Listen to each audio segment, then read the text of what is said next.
अब अपन question start करते हैं। बहुत ही इंपॉर्टेंट क्वेश्चन है ये। नीट और JEE के पर्पस से तो बहुत ज्यादा है, 12th के पर्पस से भी इम्पोर्टेंट है और अच्छे क्वेश्चन है। अच्छे का मतलब इनमें थोड़ा सा दिमाग लगता है, ये बिना दिमाग के नहीं होंगे। और दूसरी बात, ये क्वेश्चन तभी बनेंगे जब हमने इसकी थ्योरी पढ़ ली, यानी इससे पहले वाले कम से कम मेरे 2 या 3 लेक्चर देखे होंगे तो ही ये क्वेश्चन बनेंगे, अदरवाइज ये क्वेश्चन नहीं बनेंगे। तो कोई बच्चा आज नया जुड़ा भी होगा तो ये मान के चलो कि वो जुड़ गया है, समझ में उसको बहुत ही कम आएगा। कोशिश करे, जितना भी आए कोशिश कर सकता है, कोशिश करने में कोई बुराई नहीं है। ठीक है, चलिए सब लोग स्टार्ट करो, सभी बच्चे स्टार्ट कीजिए। ये क्वेश्चन तुम्हारे सामने लिखा है, देखो इसको पढ़ते हैं पहले। 25 डिग्री सेंटीग्रेड ताप एक कॉपर के तार को 0.1 मोलर CuSO4 विलयन में डुबोने पर इलेक्ट्रोड का इलेक्ट्रोड विभव ज्ञात करो तथा इस ताप पर कॉपर इलेक्ट्रोड का मानक अपचयन विभव 0.34 वोल्ट है। मतलब 25 डिग्री सेंटीग्रेड ताप पर एक कोई इलेक्ट्रोड है कॉपर का, जो इतनी सांद्रता 0.1 मोलर विलयन वाली सांद्रता में डूबा हुआ है। ठीक है, एक इलेक्ट्रोड की बात कर रहा है, पूरा सेल इसने नहीं बनाया है, केवल इलेक्ट्रोड डाला। और मानक अपचयन विभव मतलब उसका अपचयन विभव दिया है, वो भी मानक कंडीशन में। तो सबसे पहले हम लिखेंगे दिया है। सभी बच्चे कॉपी पेन आज जरूर ले लें, क्योंकि बिना कॉपी पेन के ये समझ में नहीं आएगा। सब लिखो दिया है। क्या दिया है? आपको दिया है सांद्रता किसकी? कॉपर प्लस आयनों की। ये क्या है? 0.1 मोलर कॉपर सल्फेट विलयन है, यानी इस विलयन की सांद्रता कितनी दी है? 0.1 मोलर। तो हम लिखेंगे कॉपर की सांद्रता, तो उसकी सांद्रता तो 1 होती है, Cu2 प्लस की सांद्रता बराबर 0.1 मोलर। ये जो कोष्टक होता है इसको बोलते हैं सांद्रता। ये कोष्टक सांद्रता को दर्शाता है, और इसके अंदर जो लिखा है वो होती है उसकी सांद्रता। जैसे मैं कॉपर लिख दूं तो कॉपर की सांद्रता, H प्लस आयन लिख दूं तो H प्लस आयन की सांद्रता, Na प्लस आयन लिख दूं तो Na प्लस आयन की सांद्रता। यानी ये कोष्टक क्या दर्शाता है? सांद्रता। तो हमें दी है Cu प्लस आयन की सांद्रता। ये कॉपर सल्फेट विलयन में कौन घूम रहे होंगे? Cu प्लस आयन होंगे। तो कॉपर की सांद्रता कितनी दी है कॉपर प्लस आयनों की? 0.1 मोलर।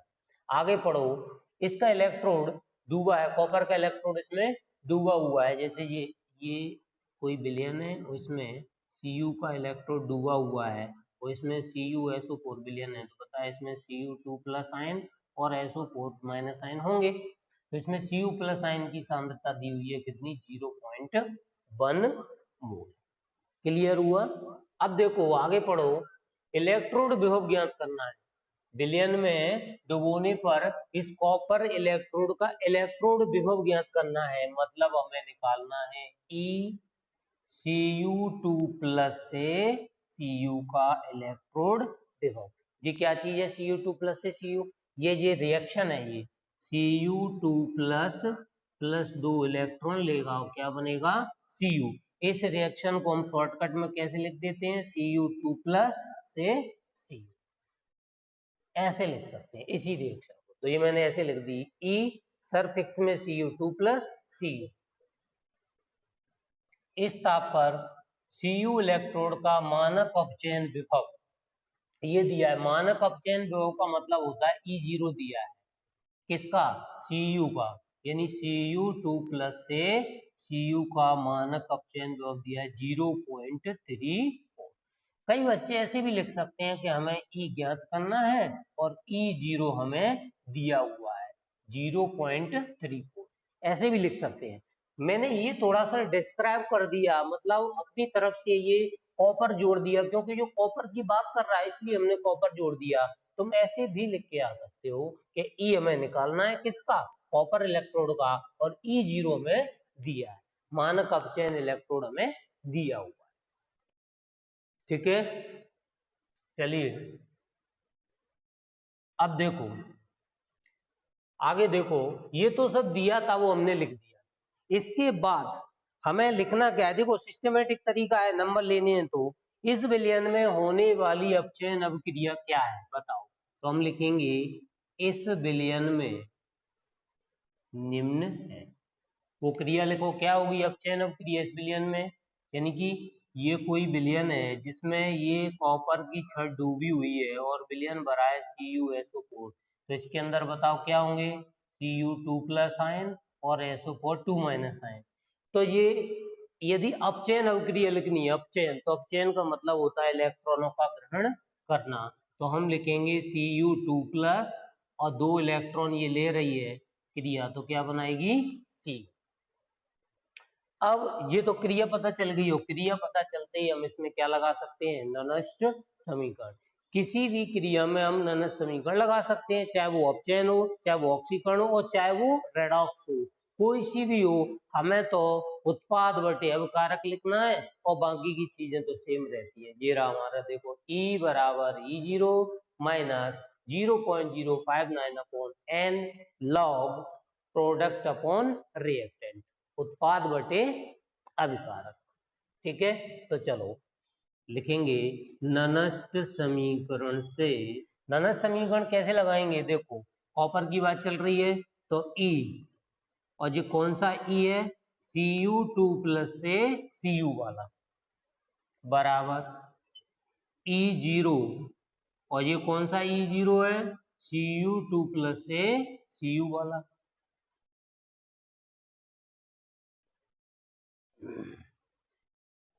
अब आगे देखो माइनस लगाओ और 0.059 अपॉन n, और n की जगह बताओ कितने इलेक्ट्रॉन ले रही है ये, 2। तो यहाँ पे 2 रख दो, या भी फिलहाल n रख सकते हो, log बेस 10। और प्रोडक्ट क्या है, ये उत्पाद, तो इसको हम लिख देंगे Cu अपॉन Cu2+, इतना लिख। देखो इतना समझ में आ गया, E से E0 minus 0.059 upon n log Cu upon, बताओ ये सॉलिड है, ये कैसा है, ठोस है, और ठोस की सांद्रता कितनी होती है हमेशा, कोई भी ठोस हो सॉलिड की सांद्रता, ये कॉपर क्या है, सॉलिड है और इसकी सांद्रता हमेशा इकाई होती है, और n बराबर कितना दिया है रिएक्शन में, ठीक है, ये मान इसमें रख दो। और Cu2+ आयन की सांद्रता कहाँ दी है, Cu2+ आयन, Cu2+ आयन की सांद्रता ये 0.1। तो देखो अपन लिखते हैं E Cu2+ से Cu equal to E0 Cu2+, इसका मान कहाँ है, इलेक्ट्रोड विभव जरा, या ये भी कह सकते हो 0.34 माइनस 0.059 अपॉन n कितना है, 2। ठीक है, लॉग बेस 10, Cu2+ सॉलिड है तो 1, Cu तो सॉलिड है, Cu2+ की सांद्रता कितनी दी है, 0.1। इतना समझ में आया। अब देखो अब तो सॉल्व करना है, 0.34, कुछ बच्चों को तो आंसर आ भी गए। हाँ, इसका भाग दो, 2 का भाग दोगे, देखो जी क्या है, 0.059 है, 599 हटाओगे तो 5 की जगह क्या हो जाएगी 6, और 6 में 2 का भाग जाएगा तो क्या आएगा 0.03 लॉग बेस 10।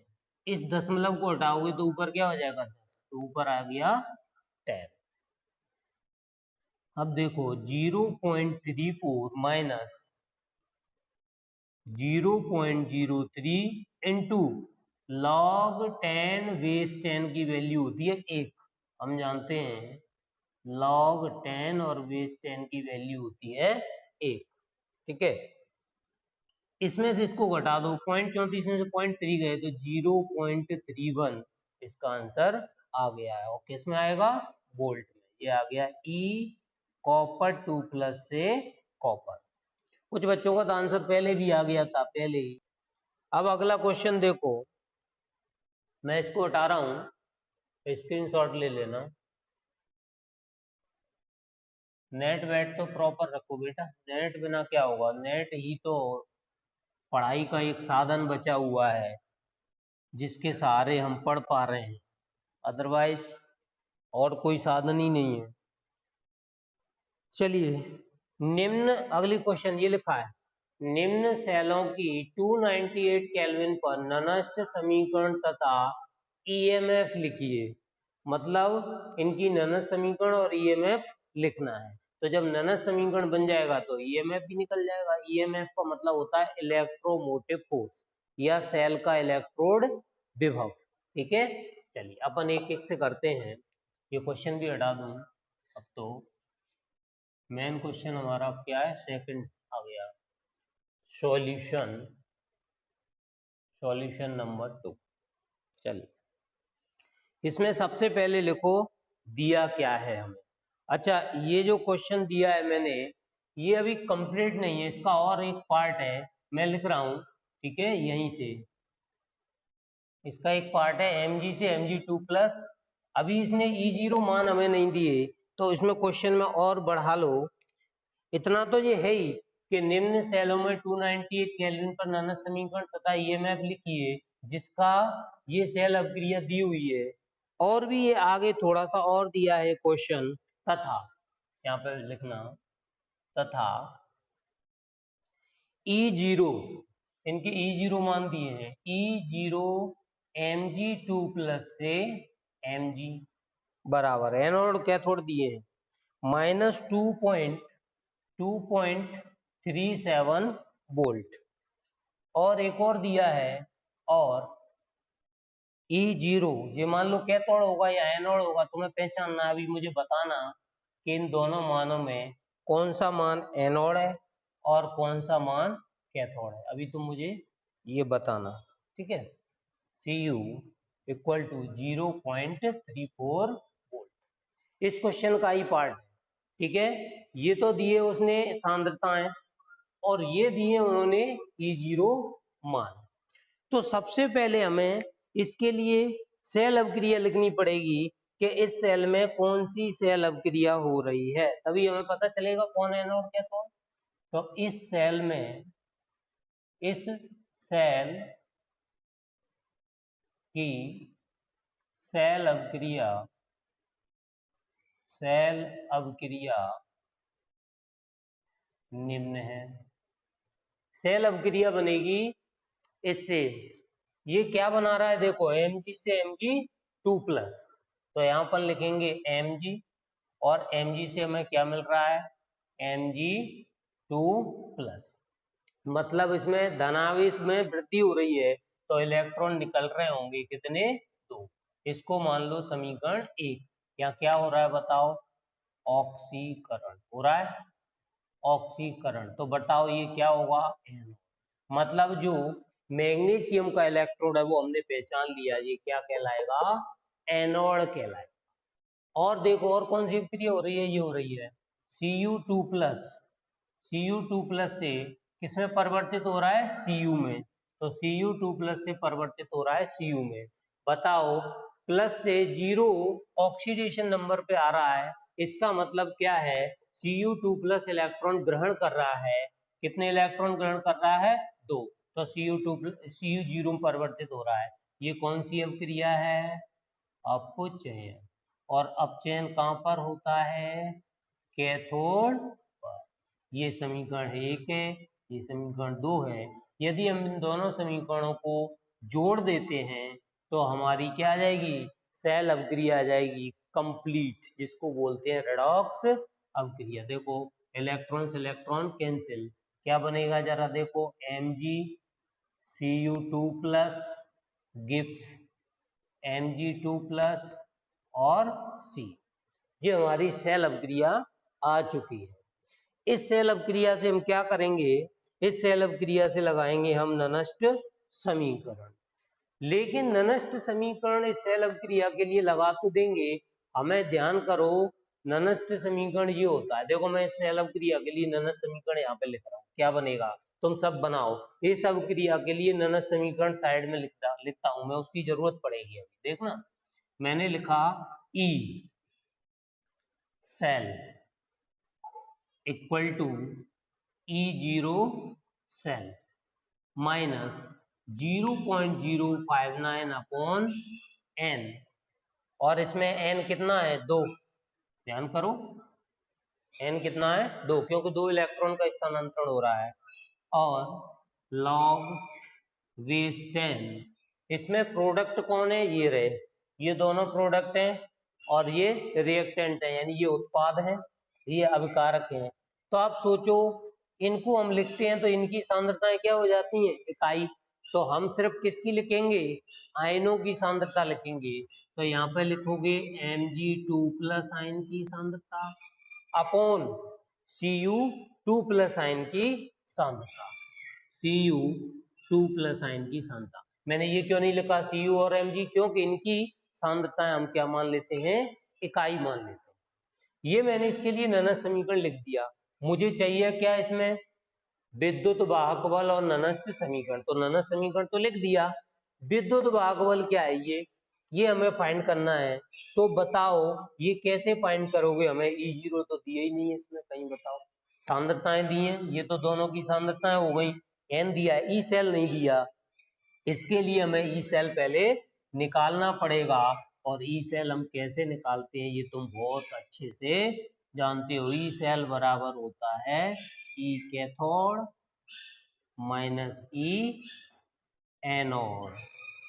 ई कैथोड की वैल्यू देखो, ई कैथोड कहाँ है मुझे बताओ। कॉपर जो इलेक्ट्रोड है वो क्या है, कैथोड हैगा, और ये क्या है, एनोड। समझ में आया, ये कैथोड एनोड कैसे निकाल लिया मैंने, ये इन रिएक्शनों से पता चल गया, क्योंकि यहाँ हो रहा तापचयन और यहाँ हो रहा है ऑक्सीकरण, तो ये है कैथोड। और वैसे भी मैंने तुम्हें बहुत अच्छे से बताया है बेटा कई बार कि जो वैल्यू माइनस में हो या कम हो वो एनोड, और जो वैल्यू अधिक हो वो कैथोड कहलाती है। इन दोनों में देखो ये माइनस की है ये प्लस की है, तो ये एनोड है और ये कैथोड है, यदि तुम्हें ऐसे निकालना नहीं आता तब। समझ में आया बोलो। देखो कई बच्चों का आंसर भी आ गया है, कुछ बच्चे आंसर बता रहे हैं 2.71। हाँ ठीक है, देखो अब देखो यहां से देखो, ई जीरो सेल बराबर ई कैथोड माइनस ई anode. E zero cathode, zero मतलब नॉट, इसके मान देखो कहाँ है, ई कैथोड की वैल्यू कहाँ है, ये देखो कैथोड 0.34 माइनस इसकी वैल्यू 2.37। तो 0.34 और माइनस माइनस प्लस हो गया 2.37। इन दोनों वैल्यू को क्या कर दो, ऐड कर दो, तो आ गया 2.71। बहुत से बच्चों का आ चुका था 2.71 वोल्ट। ये हमारा आ गया ई जीरो सेल।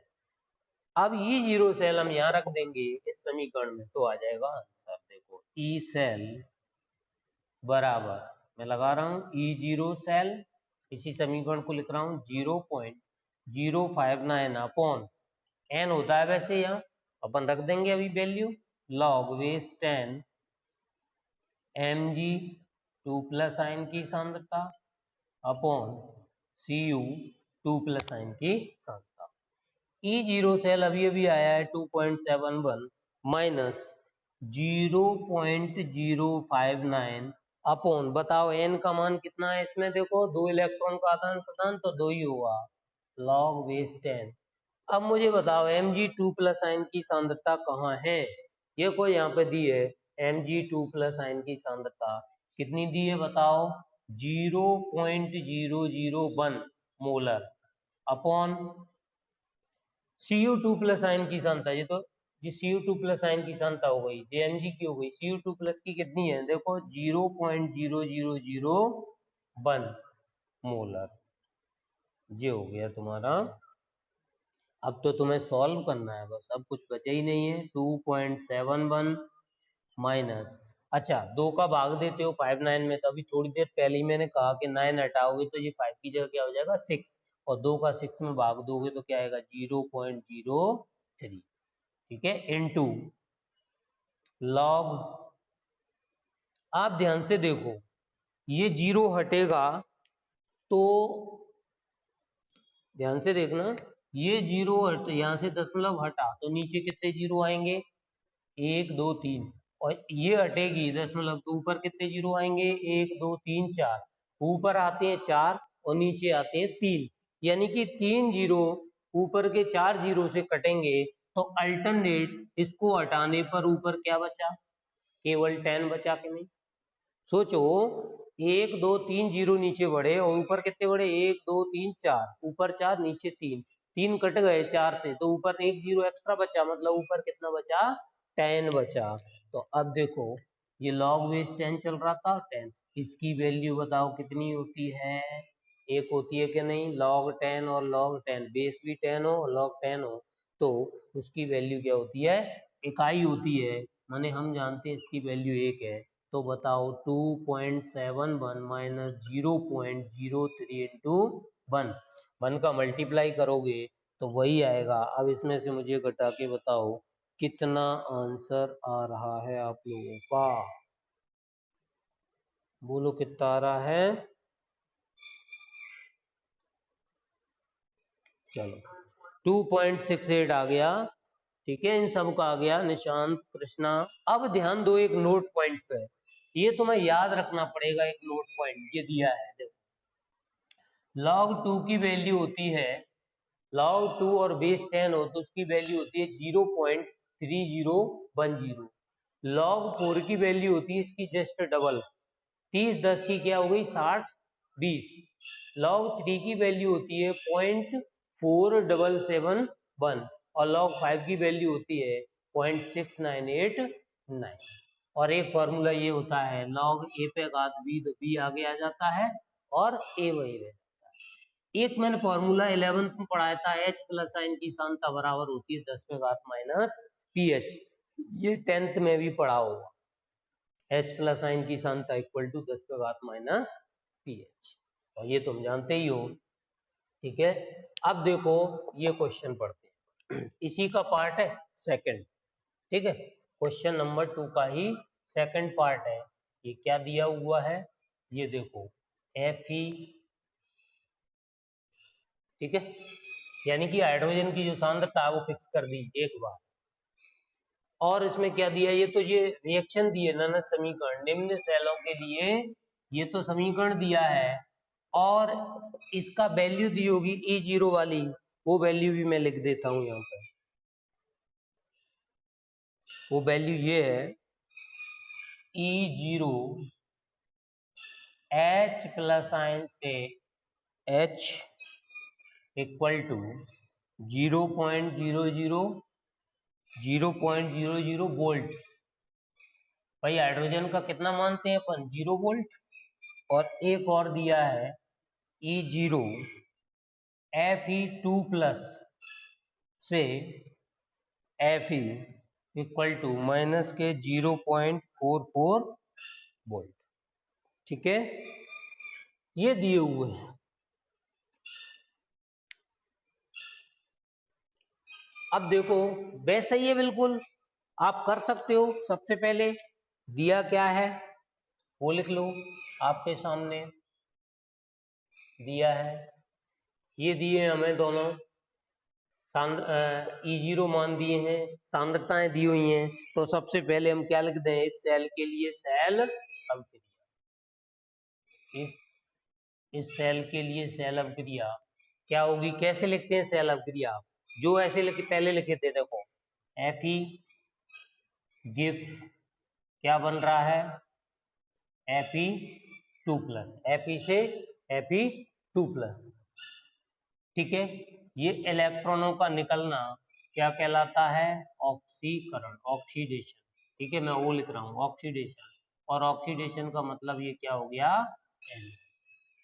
अब देखो ये दूसरी वाली अभिक्रिया में क्या है, H प्लस, ये क्या बना रहे हैं H2, बताओ H प्लस से H2 कब बनेंगे, जब ये इलेक्ट्रॉन क्या कर रहा है, ये प्लस का मतलब प्लस से ये कहाँ जा रहा है 0, मतलब ऑक्सीडेशन नंबर में कमी, और कमी कब आती है, इलेक्ट्रॉनों का ग्रहण करना, एक हाइड्रोजन है और ये H2 बन रही है तो H2 1/2 बनेगी। यहाँ पे संतुलन करनी है तो यहाँ पे 2 लेना पड़ेगा, फिर यहाँ 2 इलेक्ट्रॉन, और यदि H लोगे तो फिर 1/2 H2 लिखना पड़ेगा। ठीक है, ये रिएक्शन बताओ समझ में आ गई? दोनों को जोड़ दो तो क्या कौन सी क्रिया आ जाएगी? रेडॉक्स क्रिया आ जाएगी। या भाई Fe plus H plus ion.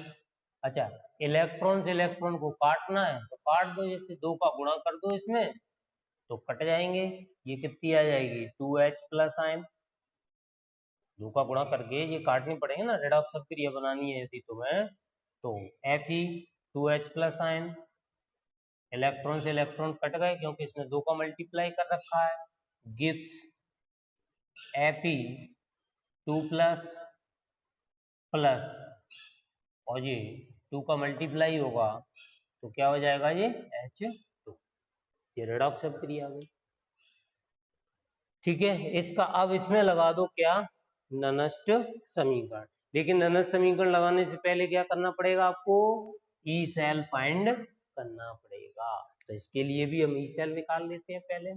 देखो E0 cell, E0 cell equal to क्या होगा? E cathode minus E anode. Cathode कहाँ है? देखो ध्यान से, कैथोड कहाँ है इसमें? बताओ कौन सा कैथोड है? ये एनोड है, ये कैथोड है। मतलब जो हाइड्रोजन वाला है वो तो है कैथोड, और जो Fe वाला है वो है एनोड। वैसे भी मैंने तुम्हें बहुत अच्छे से बताया था, फिर से देख लो। जिसकी वैल्यू कम होती है वो एनोड, जिसकी वैल्यू अधिक होती है वो कैथोड। ये 0.00 कैथोड बन गया और ये माइनस में तो ये वैल्यू कम। ठीक है, गोविंद का आ गया है 0.44, आंसर आ गया है उसका 0.44। E0 सेल आ गया उसका, बिल्कुल सही है। देखते हैं ई कैथोड ये रहा 0.00 एक्टिव हो गए तो जरूर तुम्हें फायदा मिलेगा इस चीज का। ठीक है, और ये मैं गारंटी देता हूँ, यदि मेरी क्लासें आपने स्टार्टिंग से पूरी देखी है तो 110% कोई भी ऐसी क्लास नहीं होगी जो समझ में ना आए। अब देखो बच्चे का आंसर भी आ गया 0.44 वोल्ट। ये क्या आ गया हमारा? E0 cell. अब लगा दो इसमें ननस्ट समीकरण। ये क्वेश्चन आपके सामने है, ननस्ट समीकरण हम लगाएंगे। ननस्ट समीकरण से Fe E0 E cell equal to E0 cell, ठीक है, माइनस 0.059 अपॉन कितने इलेक्ट्रॉन है? कितने इलेक्ट्रॉन का आदान प्रदान हो रहा है यहाँ पे? 2, क्योंकि यहाँ 2 हैं तो 2 इलेक्ट्रॉन का हो रहा है। ठीक है, लॉग बेस 10। अब देखो सांद्रता, देखो इसमें Fe आयन आयन की ले लो केवल, Fe2 plus upon H plus ion पे घात 2। बताओ ये 2 समझ में आई? देखो कभी भी कोई रिएक्शन होती है तो हम उसमें जब द्रव्यानुपाती क्रिया का नियम लगाते हैं तो उसकी सांद्रता और जो उसके मोल है उसकी क्या लग जाती है? घात लग जाती है। ये क्लियर हुआ? 2H प्लस आयन है तो ऐसे ही मत लिख देना कि 2H प्लस आयन है, H प्लस आयन पे घात कितनी? 2। तो मैं समझा दूं, कभी भी जैसे मैंने आपको कह दिया कि H2 plus N2 gives 2NH3, यानी कि नाइट्रोजन 2 हैं, हाइड्रोजन 6 हैं। मैं कहूँ इसमें द्रव्यानुपाती क्रिया का नियम लगाओ, उत्पाद बटे अपकारक होते हैं, तो हम क्या लगाते थे? Kc बराबर उत्पाद की सांद्रता क्या है? NH3 पे घात 2, जो मोल होते हैं उसकी घात लगती है, और H2 पे घात 3 इंटू N2 पे घात 1, ऐसे लगाते। सेम वही चीज यहाँ पे है, जो ये 2 दिए हुए हैं इनका लगेगा, इनका होगा स्क्वायर। ये समझ में आया बोलो? ई सेल, ई जीरो सेल कितना दिया है 0.44 माइनस इसका भाग दे दो या मत दो भाग, कोई दिक्कत नहीं है, 0.059 अपॉन 2, भाग बाद में दे लेना। इनकी सांद्रताएं रख दो। Fe2+ की सांद्रता कहाँ दी है, ये नहीं, Fe दी है सांद्रता 0.001 लॉग 0.001 अपॉन H+ आयन की सांद्रता, H+ आयन की सांद्रता कितनी दी है 1 और इस पे बात कितनी है 2। ठीक है, अब देखो 0.44 माइनस 0.059 अपॉन 2 इंटू, जब इसको हटाओगे तो नीचे कितने जीरो बढ़ेंगे 1 2 3, यानी 10 पे घात 3 आएंगे। बोलो आएंगे कि नहीं 10 पे घात 3 आएगा, 10 पे घात 3, क्योंकि 1 2 3 हटेगा तो 10 पे घात 3, तो क्या आ गया ये।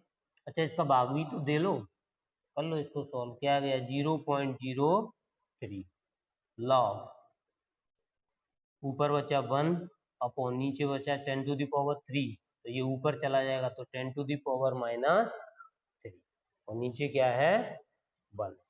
इतना समझ में आया क्या, देखो आया इतना समझ में।